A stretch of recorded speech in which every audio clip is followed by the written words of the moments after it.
주일 오후 예배 시간에 나오신 여러분을 사랑하고 또 축복합니다. 찬양하는 자리, 말씀을 듣는 자리, 하나님을 만나는 자리를 사모하고 또 열심으로 참여한 우리 가운데에 하나님께서 기뻐하시고 우리 예배를 받으시며 우리에게 예비하신 놀라운 은혜와 축복을 더하실 줄로 믿습니다. 오늘은 이제 이스라엘 백성들의 그런 사울 왕 때 요나단과 사울 왕이 있었던 그때의 이야기를 함께 나누려고 하는데요. 하나님의 통치와 인도하심 가운데 어쩌면 지금 우리 삶에서는 우리 시대에는 없어졌다라고도 말하는 수많은 하나님의 함께 하심의 역사를 그 기적을 함께 했던 이스라엘 백성들이었습니다. 그런데 이스라엘 백성들은 만왕의 왕 되신 하나님만 있으면 된다라는 그 만족으로 살아간 것이 아니라 우리도 저 세상 다른 나라들처럼 왕을 주세요라고 하나님께 요구하게 됩니다. 그래서 만왕의 왕 되신 하나님이 아닌 인간으로서의 왕을 요구했고 그 결과 하나님이 허락해 주셔서 사무엘 선지자를 통해 사울에게 기름을 붓고 그를 이스라엘의 첫 번째 왕으로 세우게 되죠. 그게 우리가 보진 않았지만 8장과 9장의 모습이었습니다. 지도자라고 한다면 어떤 우리의 두려움이 있거나 떨림이 있을 때에 그것을 긍정적인 에너지로 또 선한 방향으로 잘 이끌어줘야 될 사람일 것입니다. 그런데 두려움을 더 큰 두려움으로 만든다거나 절망을 그대로 방치하는 사람은 좋은 지도자가 될 수 없었겠죠. 왕이 없던 이스라엘 민족 가운데 처음으로 세워진 사울은 처음 왕정체를 시작을 알렸지만 그가 이스라엘을 다스린 지 2년째에 이제 블레셋과의 전쟁을 선포하고 지금 그런 상황 가운데 있는데요. 이제는 자신의 정치적인 방향을 정하고 나라의 입지와 어떤 방향을 정하고 이끌어 나가야 될 사울인데 정치적으로, 정치 경영적으로 나라 국가를 경영하는 데 있어서 이 단편적인 모습들, 잠깐 보여줬던 모습들을 되짚어 볼 때에 사울은 왕으로서 그렇게 능력이 좋은 사람은 아니었던 것 같습니다. 물론 그가 왕으로 세워질 때에는 그의 키가 장대하고 용모가 뛰어났기 때문에 외형만으로 보면은 이런 사람이 정말 왕이겠구나라고 사람들이 생각하고 그를 왕으로 세웠지만요. 그에게는 먼저 있었던 왕이 없기 때문에 선대 왕이라던가 선배로서 나라를 통치했던 민족의 선배들이 왕들이 없었기 때문에 누군가에게 국가 경영이라던가 정치에 대해서 배울 수 있는 기회가 없었던 것 같습니다. 그래서 그의 부족한 모습을 성경 가운데 보여주게 되는데요. 그가 블레셋과의 전면전을 선포하는데 블레셋과 싸우려면 전면전을 선포한다라고 한다면 확실하게 전력으로 우위에 있거나 확실하게 승산이 있을 때에 이길 방법이 확실할 때에 전면전을 선포해야 될 건데 사울이 전쟁을 선포했을 때에 이스라엘과 블레셋을 비교하면 계란으로 바위치기 정도밖에 되지 않았습니다. 왜냐하면 우리 읽지 않았지만 앞서 있는 사무엘상 13장에 보면 블레셋이 이스라엘이 철과 무기로 무장하는 것이 두려워서 13장 19절에 보면 이스라엘 온 땅에 철을 연단하고 철을 가공할 수 있는 사람이 없었다라고 얘기합니다. 왜냐하면 히브리 사람이 칼이나 창을 만들까봐 두려웠기 때문에. 그러면 블레셋과 전면전을 앞두고 있는 선포한 그 이스라엘 가운데에는 칼과 무기가 없다라는 거예요. 그래서 사무엘상 13장 22절에 보니까 조금 더 설명을 해주는데 그 싸우는 날에 사울과 요나단과 함께한 백성의 손에는 칼이나 창이 없었다라고 얘기합니다. 아니 나라와 나라가 국가와 국가가 전면전을 해야 되는데 제대로 된 무기 하나 없었고 오직 사울 왕이랑 요나단만 그 무기를 가지고 있었다라는 것이지요. 그런데 모래알처럼 셀 수 없이 많은 보병을 보유한 그 블레셋과 지금 전쟁을 앞두고 있다라는 것입니다. 객관적으로 볼 때에 그렇게 싸우면 누가 이기게 될까요? 누구도 이스라엘이 이길 거라고 객관적인 지표만 보고는 이야기할 수 없을 것입니다. 수적으로도 열세고 무장한 수준부터가 차이가 나니까요. 한쪽은 철기 무기로 무장을 하고 나왔고 한쪽은 빈손으로 나갈 수 없으니 밭을 가는데 써야 될 쟁이와 곡괭이와 삽 같은 농기구를 들고 나아온 상황입니다.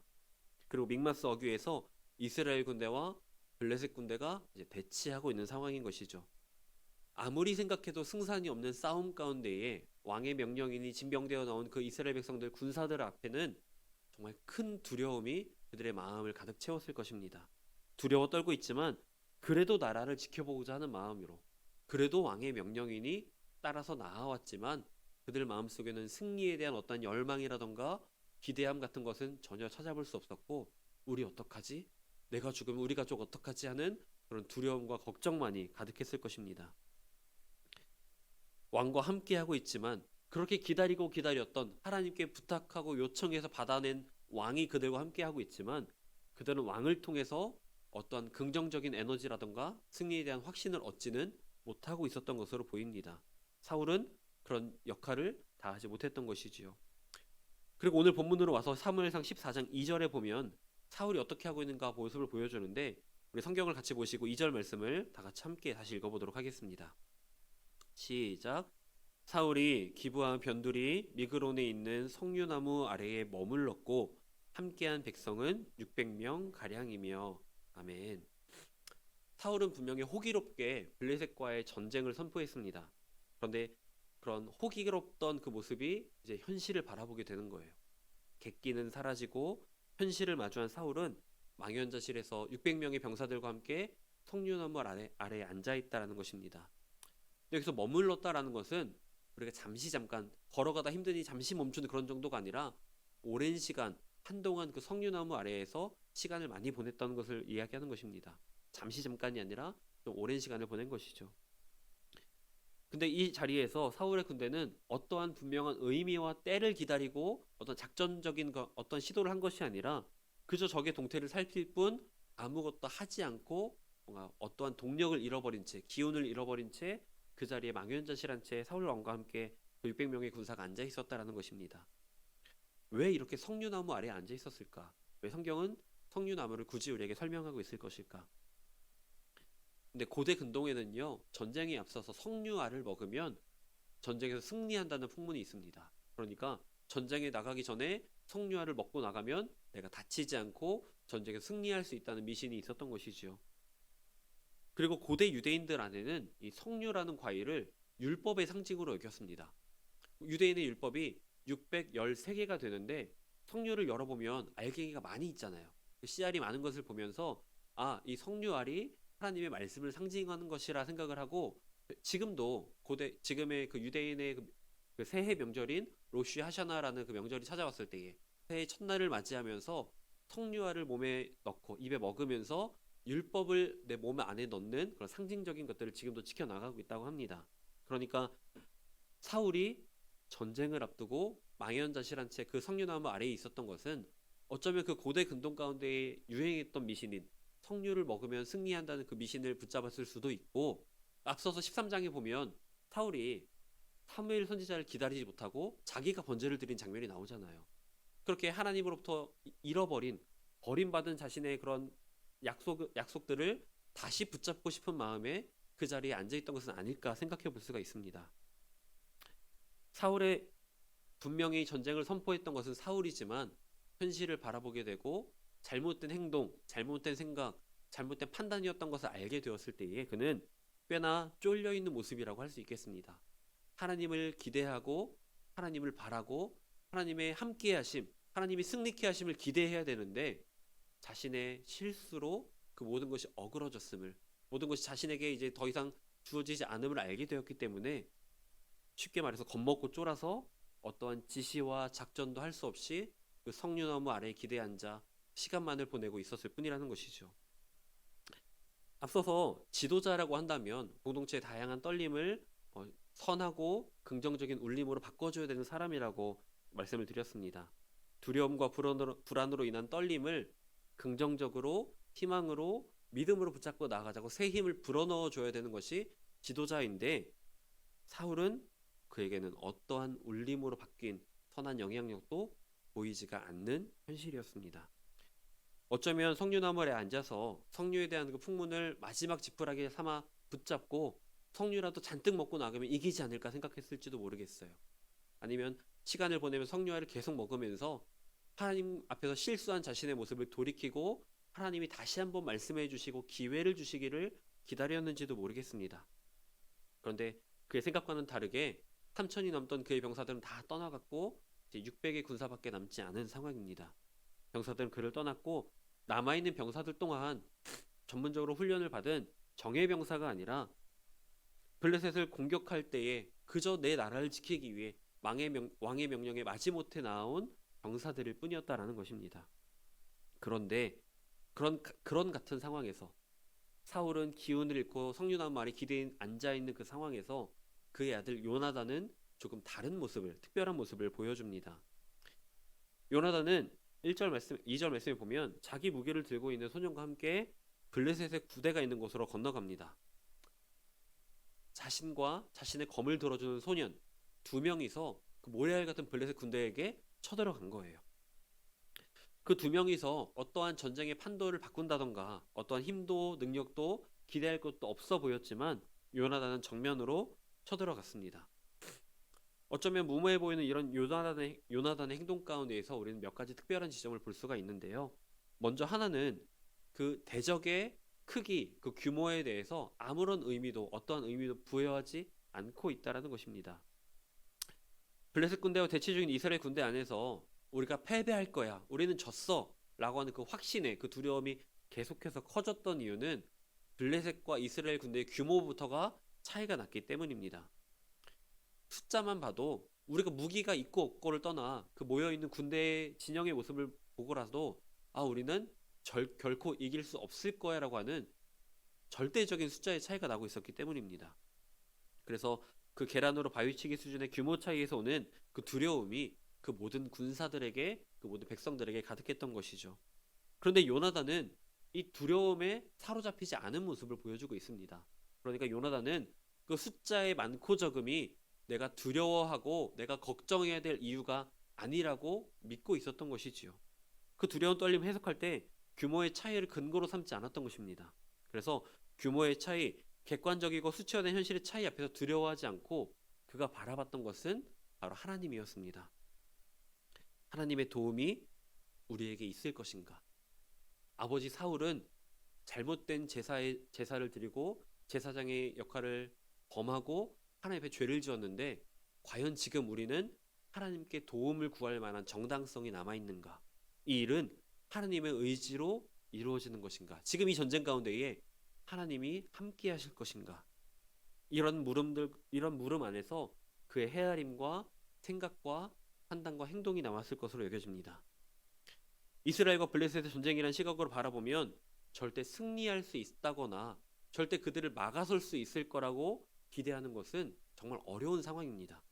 간단하게 병사의 숫자만으로 압도되고 있었으니까요. 그런데 요나단 행동을 보면 적의 많고 적음에 개의치 않고 아무런 영향을 받지 않는 모습을 보여줍니다. 눈에 보이는 상황에 압도되지 않는 것, 쉽게 마음을 빼앗기지 않고 하나님을 바라보고 의지하고 있었던 요나단의 모습을 알 수 있습니다. 그리고 그런 요나단과 더해서 저는 요나단과 함께 있었던 그 요나단과 그의 칼을 들어주었던 그 소년과의 관계를 다시 한번 우리 집중해서 더 보았으면 좋겠는데요. 우리가 교회 안에서 어떤 사역을 이루어가고 어떤 동기가 있고 목적이 있어서 새로운 일을 시작하려고 할 때 어떤 사람들과 같이 하려고 할 때 중요한 것은 이 사람이 어떤 능력이 있고 없고 이 사람이 어떤 재능이 있고 없고를 떠나서 정말 이 사람과 나의 마음이 함께 맞닿아 있는가, 내가 정말 이 사람을 믿을 수 있는가가 중요한 것 같습니다. 요즘 뉴스를 보면 사기에 대한 얘기가 굉장히 많이 나와요. 전세 사기라던가 여러 가지 보이스피싱이라던가 사람들을 속고 속이는, 가장 믿었던 가족에게 배신당해서 재산을 잃어버리는 그런 이야기들도 어렵지 않게 뉴스를 통해서 볼 수 있는 시대 가운데 우리가 살아가고 있습니다. 그런데 우리가 새로운 일을 시작하려고 할 때에 그 사람을 신뢰하지 못하는데 내 전 재산을 맡길 수 있을까요? 신뢰하지 못하는데 내 목숨을 그 사람한테 맡길 수 있을까요? 우리가 무언가 새로운 일을 하고 그 사람과 뭔가 함께 한다라는 건 그 사람을 정말 신뢰하기 때문에 할 수 있는 일이라는 것입니다. 근데 오늘 성경에 보면 요나단과 그 소년은 단순히 왕자이기 때문에, 왕의 아들이기 때문에 그가 명령하고 복종하는 그런 관계가 아니라 요나단이 그를 신뢰할 수 있었고 그 또한 요나단의 선택과 판단을 신뢰하고 존중하고 복종하는 모습을 보여주는 것을 알 수가 있습니다. 단순한 신의를 넘어서 서로에게 용기를 줄 수 있는, 새로운 일을 함께 할 수 있는 용기를 주는 관계였다는 것이지요. 새로운 일을 하려고 할 때, 공동체가 어떤 가치를 추구하려고 할 때 말씀드린 것처럼 우리가 그 사람과 나와의 관계 안에, 나와 교회 안에 정말 철저하게 신의가 바로 세워져 있는가를 점검해야 될 것입니다. 그리고 내가 무언가를 요구할 때 그 사람이 나의 말을 들어주지 않으면 왜 저 사람이 왜 내 말을 들어주지 않지? 왜 날 따라주지 않고 그 사람을 원망할 것이 아니라 내가 정말 신뢰를 주고 있을 것인가? 그 사람과 나와의 신뢰의 관계에서 내가 뭔가 부족한 것이 없는가를 먼저 돌아볼 수 있어야 되는 것이겠죠. 그렇게 우리 요나단은 내 등 뒤를 맡길 수 있는, 내 생명을 같이 지켜줄 수 있고 나와 같은 곳을 바라보고 달려갈 수 있는 그 소년과 함께 그곳으로 나아갑니다. 아버지에게도 말하지 않았고요. 다른 정예병사들에게도 말하지 않은 채 요나단은 그 한 명의 소년과 함께 블레셋 적진으로 정면으로 쳐들어갔던 것입니다. 요나단에서 발견할 수 있는 특별한 세 번째 마지막은 이 모습이 그가 지금 당장에 할 수 있는, 자기가 할 수 있는 일을 하고 있다라는 것입니다. 절벽 위에 주둔한 블레셋 부대가 저 언덕 아래 요나단에게 이렇게 얘기합니다.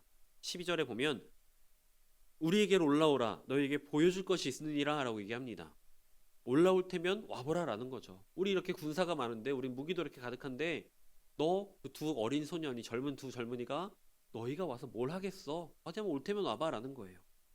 위치상으로도 절대적으로 유리한 고지를 점령하고 있는 블레셋의 군대가 요나단과 그를 따르는 소년을 조롱하고 비아냥거리고 있는 모습입니다.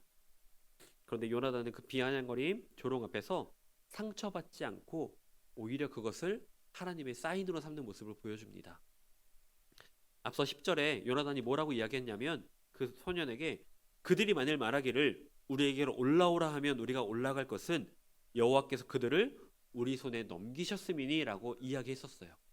그들이 올라오라고 말하기 전에 그렇게 말한다면 하나님 우리에게 넘기신 것일 것이다. 그 믿음을 가지고 믿음의 선포를 담대하게 먼저 했던 것이죠. 만약 블레셋 사람들이 자신에게로 내려오면 이 전쟁은 하나님이 원하시는 전쟁이 아닌 것이고, 반대로 그들이 자신을 올라오라고 한다면 하나님이 인도하실 것이다, 하나님이 함께 하실 것이다, 하나님이 역사하실 것이다 라는 믿음이 그에게 있었던 것입니다. 그는 하나님을 신뢰하는 사람이었고요, 하나님의 뜻을 구하는 사람이었고, 블레셋을 대적하며 어떠한 뾰족한 수가 없는 그 상황에서 다른 특별한 방법을 찾아 그 나무에 기대어 시간만 보내고 있는 것이 아니라 지금 내가 당장 할 수 있는 일, 하나님을 바라보고 하나님을 신뢰하고 하나님을 의지하며 한 걸음 앞으로 나아가는 선택을 했던 것이 요나단의 모습이었습니다. 그리고 하나님의 사인을 받은 요나단은 절벽으로 올라가서 그 두 소년이 함께 블레셋의 군대와 맞서서 그들만의 전쟁을 시작합니다. 그들과 싸워서 블레셋 군인 20명가량을 쓰러뜨렸다고 오늘 본문은 이야기하고 있습니다. 어쩌면 그 20명 정도 쓰러뜨린 것은 아무것도 아닌 일일 수 있어요. 왜냐하면 블레셋 군대는 모래알처럼 많다고 기록하고 있기 때문입니다. 숫자적인 개념으로 볼 때 20명쯤 쓰러뜨린 것은 전쟁의 판도에 아무런 영향도 미치지 않아요. 블레셋 사람들이 그 20명이 죽었다고 해서 우리 군대가 지겠다라고 여길 만한 아무런 이유가 되지 않는다라는 것입니다. 그런데요, 그래서 오히려 그 20명가량이 더 중요하게 여겨집니다. 왜냐하면 이 일에 요나단도 큰 의미를 부여하지 않고 있다는 것입니다. 요나단이 블레셋의 큰 규모 앞에서 두려워 떨지 않고 개의치 않았던 것처럼 이 20명이라는 숫자도 큰 의미가 있는 것은 아니겠죠. 그런데 15절을 보면 그 20명 때문에 20명이 죽고 쓰러지는 그 상황을 통해서 그 블레셋 군대 안에, 그 진영 안에 변화가 나는 것이 보여집니다. 15절을 보면 블레셋의 군대 안에 떨림이 3번이나 나옵니다. 우리 15절 말씀 함께 다시 한번 읽어보겠습니다. 시작. 들에 있는 진영과 모든 백성들이 공포에 떨었고 부대와 노략군들도 떨었으며 땅도 진동하였으니 이는 큰 떨림이었더라. 아멘. 여기서 떨림은 두려움, 공포라고 볼 수 있겠죠. 요나단과 함께한 소년에게 블레셋에 훈련받은 군인들이 쓰러져 나가니 이제 그들에게 조금씩 두려움이 나타났을 것입니다. 그 두 소년만을 보면 그 두 소년은 크게 두려운 존재가 아니었지만 블레셋은 그 2명으로 인해 쓰러지는 20명을 보면서 이제 그들을 통해서 그들과 함께 하시는 하나님을 보게 된 거죠. 이들이 둘만 온 것이 아니구나, 이들의 신이 이들과 함께 하는구나 라고 생각하면서 그들이 두려움에 떨기 시작했다는 것입니다. 그 전쟁에 함께 하신 하나님을 보았기에 온 부대와 백성들이 떨게 되었던 것입니다. 이스라엘에 가득했던 두려움이 요나단과 그 함께했던 소년으로 인해 그들이 할 수 있었던 그 작은 행동으로 인해서 두려움이 블레셋 가운데로 옮겨졌고 이제는 어쩌면 이스라엘 가운데에 그들을 통하여 새로운 희망에 대한 울림이 시작되고 있었던 것입니다. 요나단은 대단한 일을 한 것이 아니었어요. 그가 한 부대를 괴멸시키고 그랬던 것이 아니라 단지 할 수 있는 대로 올라가서 할 수 있는 한 많은 병사들을 쓰러뜨리고 있었을 뿐이라는 것입니다. 근데 생각해 보세요. 이 부대를 지휘하고 이 나라를 이끌고 있는 왕 사울은 어디에 있었죠? 저 석류나무 아래에 기대서 머물러 있으면서 아무런 행동이나 변화를 일으키지 못하고 그 군대 안에 그 백성들에게 어떠한 기대와 소망도 주지 못하는 존재로 남아 있었습니다. 시간이 갈수록 군인들은 이리저리 도망가고 있는데 그런 무기력한 아버지를 그냥 보고만 있을 수 없었던 요나단이 움직이기 시작한 거예요. 그나마 남은 군사들 안에는 두려운 떨림이 가득했는데 그 두려운 떨림을 희망으로 바꿀 수 있는, 희망의 울림으로 바꿀 수 있는 사람이 바로 이 요나단이었다는 것이죠. 어쩌면 모든 것을 다 알지 못하고 어떤 계획이 적절한지 알지 못하는 그 순간에 두려워하고 떨리고 있는 그들의 마음은 이대로 두었다가는 정말 극심한 절망에 사로잡혀 앞으로 어떠한 변화도 기대할 수 없는 상황 가운데 이르렀을 것입니다. 그대로 전쟁을 포기하고 다 죽음을 택하던가 했겠지요. 환경만 탓하고 있으면 내가 처한 상황과 환경이 어려우니까 이건 내가 아니라 환경이 잘못된 거야. 내가 아니라 우리 부모님이 잘못한 거고 이 시대가 잘못한 거야 라고 상황과 환경만을 탓하고 있었다면 아무런 변화도 일어나지 않았을 것입니다.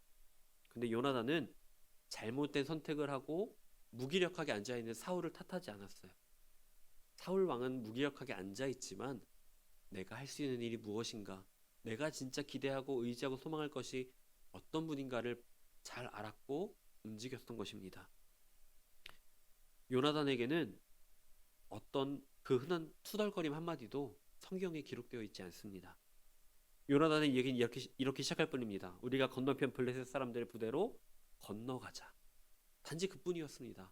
건너갔고 자신들을 대적하여 나오는 그 블레셋 군대를 대적해서 하나님의 사인을 받아 그들을 무찔러 갔을 뿐입니다. 우리는 요나단을 통해서 어려운 위기 상황 가운데에 두려움으로 인해 마음이 떨리고 있을 때 어떻게 그 두려움을 다시 한번 온전한 선한 방향으로 희망의 울림으로 바꿀 수 있는지를 배우게 됩니다. 지금 우리를 흔들고 있는 이 두려움, 걱정, 환란, 이 떨림 가운데에 이리저리 휘둘리는 것이 아니라 내가 그 희망의 울림의 중심이 되어서 선한 영향력을 그 지체들 가운데에, 그 세상 가운데에 나타낼 수 있어야 되는 것이지요. 망연자실에서 주저앉아 있는 그 무기력함도 우리에게 어떠한 것도 도움이 되지 않습니다. 상황과 환경에 대한 원망하고 비난하고 누군가에게 책임을 묻는 그런 행동과 시간들은 아무런 우리의 환경을 개선해 주지 못합니다. 그저 지금 할 수 있는 일을 찾고 희망으로 믿음으로 나아가는 가장 구체적인 작은 한 걸음이 나의 삶을 변화시키고 함께하는 이들의 삶 가운데 희망을 불어넣어주게 되는 것이지요. 새 힘을 얻는 가장 확실한 방법, 그것은 내가 할 수 있는 것을 하나님과 함께 나아가는 것, 한 걸음을 내딛는 것이라는 것을 기억하셨으면 좋겠습니다. 가끔 성도님들이 저에게 이런저런 부탁을 하실 때 저를 걱정해 주시면 이런 말씀을 하세요. 아유, 우리 목사님 바쁜데, 우리 목사님 힘든데 이런 것까지 부탁해서 미안해요 라는 말씀을 하시더라고요. 근데 저는 그렇게 말씀해 주실 때마다 굉장히 존중받고 있고 사랑받고 있고 그런 마음을 많이 받게 됩니다. 근데 그때마다 항상 제가 말씀드리는 게 있어요. 그런 말씀 하지 마세요. 저는 이 일을 위해 있는 사람이에요. 그 도움을 해결해 드리기 위해, 그 필요를 채워 드리기 위해 있는 사람이지 그걸 못 해드리면 전 이 교회에 있을 이유가 없어요 라고 말씀드리면서 더 편하게 말씀하시기를, 더 많이 찾아주시기를 부탁드리고 대답을 해드리곤 합니다. 제게 부탁하신 일들이 생각해보면 개인적인 게 하나도 없거든요. 뭐 우리 집에 와서 설거지를 해주세요, 뭐 쓰레기 버려주세요 이런 게 아니잖아요. 교회 일을 하는데 우리 전도회 일을 하고 우리 구역 예배를 하고 또 이렇게 행사를 진행하는데 이런 도움이 필요합니다. 난 이렇게 잘하고 싶은데 조금만 도와주세요 라는 도움인데 그거를 못할 이유가 없잖아요. 내가 할 수 있는 일, 도와드릴 수 있는 일이라면 하나라도 더 도와드리고 싶고 하나라도 더 함께하고 싶은 마음입니다. 그렇게 당연히 함께 해야겠죠. 그 작은 섬김이 얼마나 귀한지, 성도 여러분이 하나씩 그 시간과 노력과 정성을 다해 나아오시는 그 한 걸음 한 걸음이 얼마나 귀한지 모르겠거든요. 그저 그 자리에서 내가 할 수 있는 한 걸음을 전도회 안에서, 기관 안에서, 부서 안에서 해 주실 때에 그것을 도울 수 있는 것만으로도 저에겐 큰 기쁨과 영광이 듭니다. 그렇게 하나의 하나의 한 걸음 한 걸음이 모여서 어쩌면 작아 보이지만 그것이 모여 우리 소양교회 전체에 커다란 사역이 이루어지고 있으니까요. 근데 제가 그런 필요를 채워드리는 일에, 그 사역을 함께하는 일에 잘 하고 있는지 모르겠습니다. 어떻게 봐주실지 모르겠어요. 잘 가고 있는지 모르겠습니다. 그래서 주일날도 보면 저 그러시더라고. 왜 이렇게 혼자 바쁘냐고. 근데 하나라도 더 도와드릴 게 없을까? 하나라도 더 필요를 채우고 하나라도 그 한 걸음이라도 더 응원해드리고 힘을 실어드릴 수 없을까 하는 마음에 조금 더 뻘뻘거려 돌아다니게 돼. 그저 오늘도 교회로서 우리가 함께 모이는 이 자리 가운데에서 서로에게 신뢰를 주고 서로에게 힘을 주면서 이거 못해서 어떡하지? 이거 준비가 안 돼서 어떡하지? 하는 걱정과 두려움과 그 떨림에 함께하는 것만으로 희망의 울림이 되고 선한 방향으로 나아갈 수 있게 되니까요.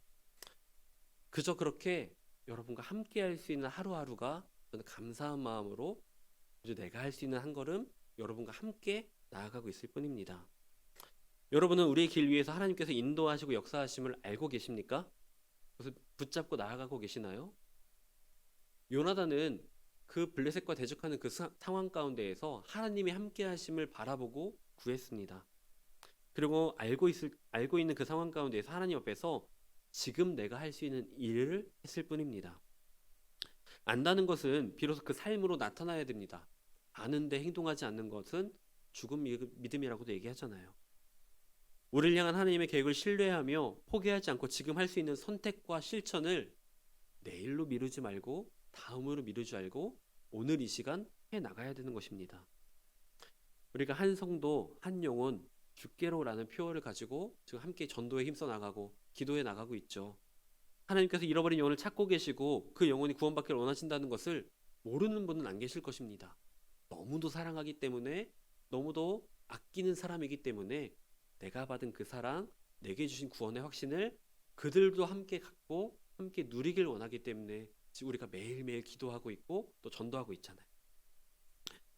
그런데 몇 번의 거절과 몇 번의 실패 앞에서 망연자실하고 주저앉아 있으면 그 영혼을 향해서 어떠한 변화도 일어나지 않을 것입니다.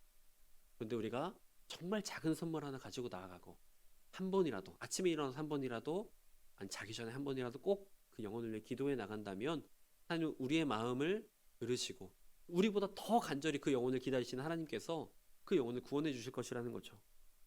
내가 할 수 있는 것은 아무것도 없다며 어떤 기대와 소망도 없이 군중 틈에 숨어있는 그 사울과 같은 모습으로 앉아있다면 아무런 변화도 일어나지 않고 아무런 역사도 일어나지 않을 것입니다. 그래서 우린 요나단처럼 크기와 규모의 상황의 어려움에 속지 않으면서 눈앞에 놓인 상황과 환경에 무너지지 않으면서 마음에 다가온 두려움으로 인한 떨림을 온 몸으로 받아내고 두려움은 내 안으로 집어넣고 다 녹여내고 이제 거룩한 울림으로, 희망의 울림으로, 소망의 울림으로 가정 가운데, 교회 가운데에 함께 나아가야 되는 것이죠. 밖에서부터 오는 떨림을 내 몸으로 받아내는 것은 어려운데 내가 중심이 되어 울림을 내보내게 되면 내 삶은 요동하지 않습니다. 내 삶은 중심이 바로 서 있고 나로 인해 선한 영향력이 퍼져나가게 되는 것이죠. 영혼군을 위해 작정하고 이름을 전도특공대와 함께 작정하고 전도특공대 사역과 영혼구원 기도회를 함께 이어나가고 있습니다. 이제 이번 주가 남았고 다음 주가 남았어요. 참여할 수 있는 기회조차 2번씩밖에 남지 않았습니다. 여러분에게 도전합니다. 지금 할 수 있는 일을 해주셨으면 좋겠어요.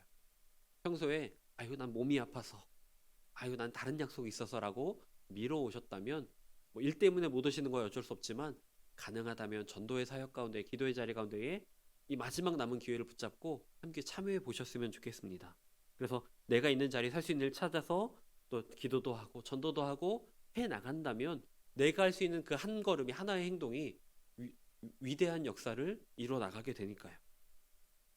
교회 사역 가운데에도 내가 무엇을 더 할 수 있을지, 아직 아무런 사역도 하고 있지 않을 때에 무엇을 해야 될지 모르겠다면 일단 찾아와서 물어봐 주세요. 우리가 해야 될 일은 너무 많은데 사람이 부족합니다. 얼마 전에 방송실 봉사자를 찾는 광고를 목사님도 해주시고 저도 했었죠. 그래서 많은 분들이 물어보셨는데 정말 감동이었던 것은 정말 컴퓨터를 하나도 모른다는 70이 다 된 권사님이 저한테 전화를 주신 거예요. 목사님, 나 컴퓨터 정말 하나도 모르는데 목사님이 아무것도 몰라도 된대요. 내가 뭘 도와드리면 될까요? 라고 전화를 주신 거예요. 와, 그 전화를 들었는데 저 사실 울면서 눈물이 찔끔 나더라고요. 컴퓨터를 하나도 모르는데, 카메라 조작하는 것도 뭘 만져야 되는 것도 모르는데 어떻게 하면 우리 목사님의 사역을 도울 수 있을까 하는 마음에 전화를 주셨던 거예요. 여러분 마음에도 그런 마음이 있으셨으면 좋겠습니다. 여러분 마음 가운데에도 그런 도전이 있으셨으면 좋겠어요. 내가 나이가 적기 때문에, 나이가 많기 때문에, 내가 바쁘기 때문에, 내가 이미 다른 사역을 하고 있기 때문에 새로운 교회에서의 주어진 사역들, 내가 할 수 있는 역할들을 감당하지 못하는 것이 아니라 이런 조건이라도, 이런 모습이라도 하나님 써주시지 않을까. 내 상황과 환경은 이렇지만 하나님 함께 하시면 더 크고 놀라운 일이 일어나지 않을까라는 기대함으로 나아가는 것이지요. 여러분, 여러분이 할 수 없는 이유를 찾으려고 하지 마시고 할 수 있는 일을 찾아주셨으면 좋겠습니다. 할 수 없는 이유를 찾으면서 온갖 두려움과 그 걱정 가운데 떨리던 우리 삶이요.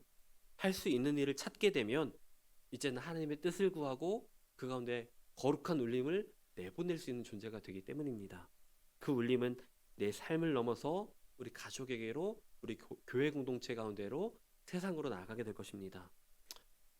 어쩌면 여전히 우리 삶에는 셀 수 없이 많은 그런 두려움과 걱정의 떨림이 다가오고 있을 것입니다. 그리고 그 떨림에 지쳐서 주저앉아 버리는, 넘어져 버리는 일도 왕왕 있을 것입니다.